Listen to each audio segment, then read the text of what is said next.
Hello, Jackie. Hi, Les. How are you? Jackie, Bobaki, Boving Ming Manaki. Jackie, I'm great, and so are you. So let me get started to go up in here, go up in here. Ladies and gentlemen, you have something special. You have greatness in you, and I've got a special guest, Jacki Semerau Tait, and she has a chapter in the book Ignite the hunger in you, and whatever you're hungry for, well, she provides some keys that will help you to achieve and satisfy that hunger. What is the title of your chapter in the book? The title of my chapter is The $4 Story. Tell us about the $4 story. Well, the $4 story is based on a period of time in my life where I was down to my last $4 and was struggling in every way possible. And then how the story shifted and changed and created something far greater than anything that I had really thought of prior to being down to my last $4. Mm. How did you hold on to your faith during that time and build from there? Mm. That actually, I think my faith is what got me through that period of time. I think when you are down to nothing and there's nowhere to go, you have to lean on God. You have to lean on your faith because without that, you really are looking around going, what am I here for? What's going on? And what I realized in that time wasn't that my story didn't end with the $4. My story began with the $4. Even though at that time it felt like an ending to me, it actually was launching into something so much more than I could ever imagine. Had I not gotten down to that point of time of extreme adversity, then the doors that opened for my business moving forward never would have been open to me, or if they were, I wouldn't have seen them. I would have been too busy in my lane. And so really it was my faith in God, knowing that there was more to this story to come, that got me through it. Down to $4 and all of God before me, for That's right. me to have the power to create a new future for myself and my family. What are the three things you want people to walk away with when they read the $4 story that turned into so much more? I think the most important thing is to understand that circumstances that seem disastrous at the time are often the very thing needed to launch you into your higher purpose. That's the number one thing, is to not see your circumstances for what lies right before you, what you can see right here, but to really raise your eyes up, look at the horizon and see where can this launch me into. So having a greater perspective on your story would be the first and foremost thing. And the second thing would be to look for the helpers, because getting through that time would not have been possible left to my own devices. And I think that our society is very, it really puts forward a message of self-sufficiency, but truly we're all meant to work together, and a lot of times it's the other people in your life that can really help you discover what it is that you're meant to be. So number one is to overcome your circumstances, see them as something different. Number two would be to look for the helpers. And number three would be to understand that you are so much more than what you're going through in that moment. That is a powerful statement. You are so much more than what you're going through. That a guy who was a candidate for the Nobel Peace Prize, he said that when you are facing a challenging situation, he says, stop and pause. Don't react immediately. Stop and pause and think, because you now have time to put it in perspective, and you know that you're much more than that which you're facing right now. And so, what is it that you want people to move forward with and to keep in their minds as they read your chapter and begin to unlock a new future for themselves and become connected to a part of themselves they have not reached yet? What is that? That thing that's deep inside of you is your greatness. It's your purpose. It's what you're here for. And I think that throughout the journey of our life, we are constantly discovering what that looks like. Because as soon as we hit one level of whatever it is, if it's success in business, if it's a great relationship, maybe it's giving birth to children, whatever that next step is, there's so much more. And it's a constant journey. You know, the good book says that God is faithful to complete the work he started in you. And so, along the path of our personal journeys, we're constantly on that process of being completed. So not to ignore, not to just sweep things under the rug or take things for granted, but to see each section, each portion of our journey as something that is so important to move forward into, because it launches us into exactly what we're created here for. A perpetual sense of gratitude is what I hear all through what you're saying right now, that each day being thankful. This is the day the Lord has made. Let us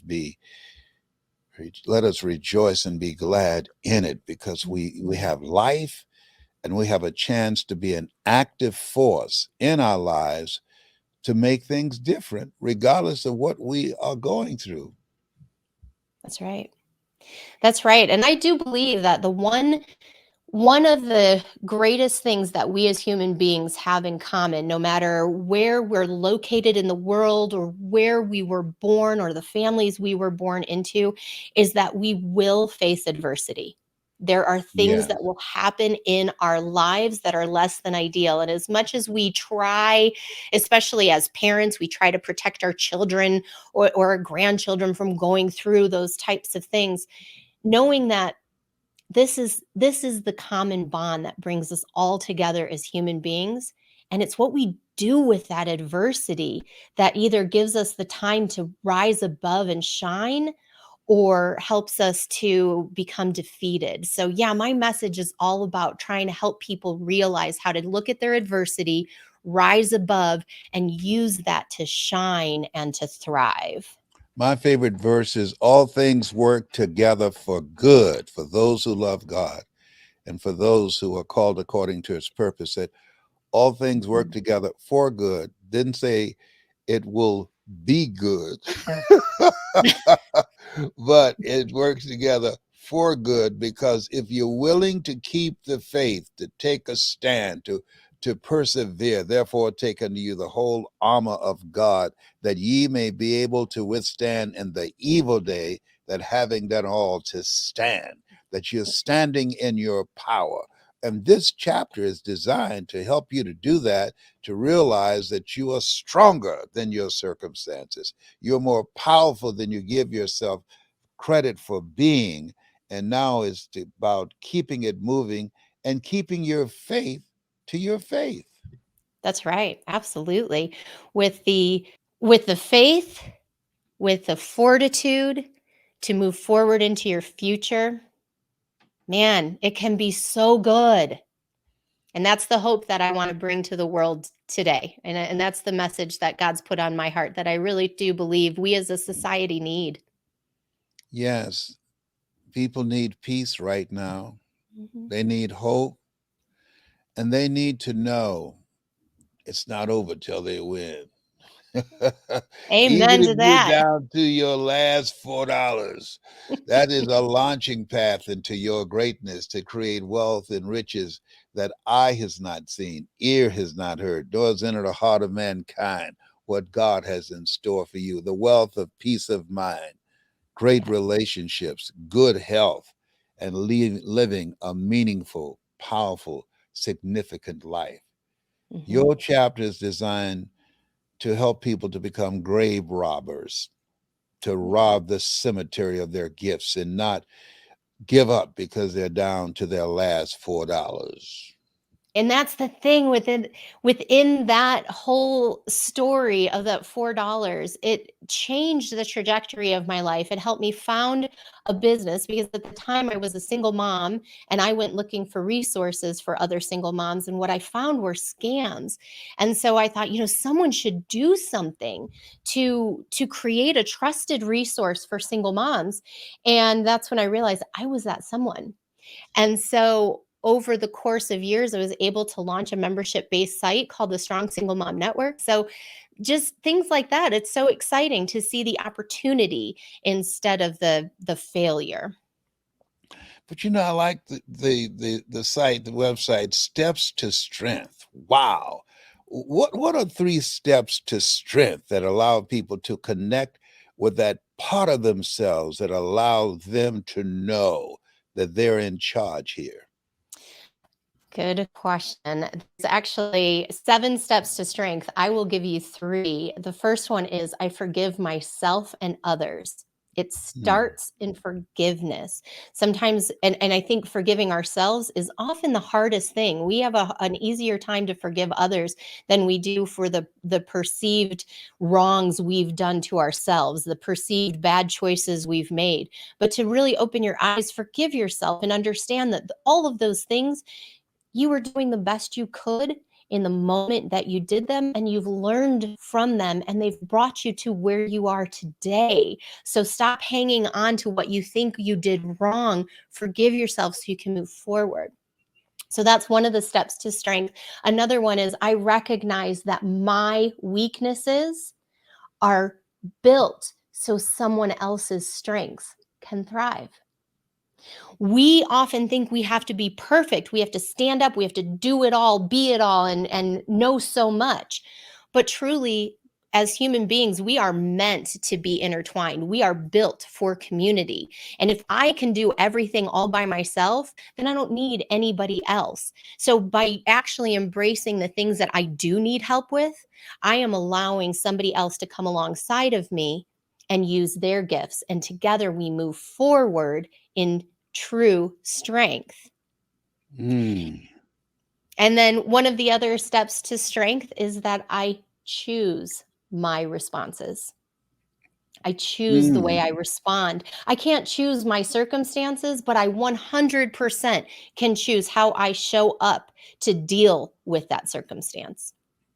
So those are 3 major steps Wow. to strength.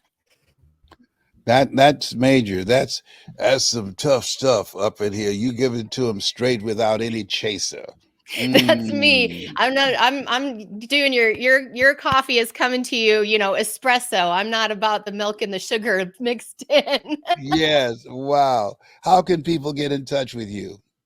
So the best way to do that is to visit www.stepstostrength.com. Thank you for accepting the call, the mission on your life, to being obedient to God calling on you. You said, "Here I am, Lord, send me. I got this."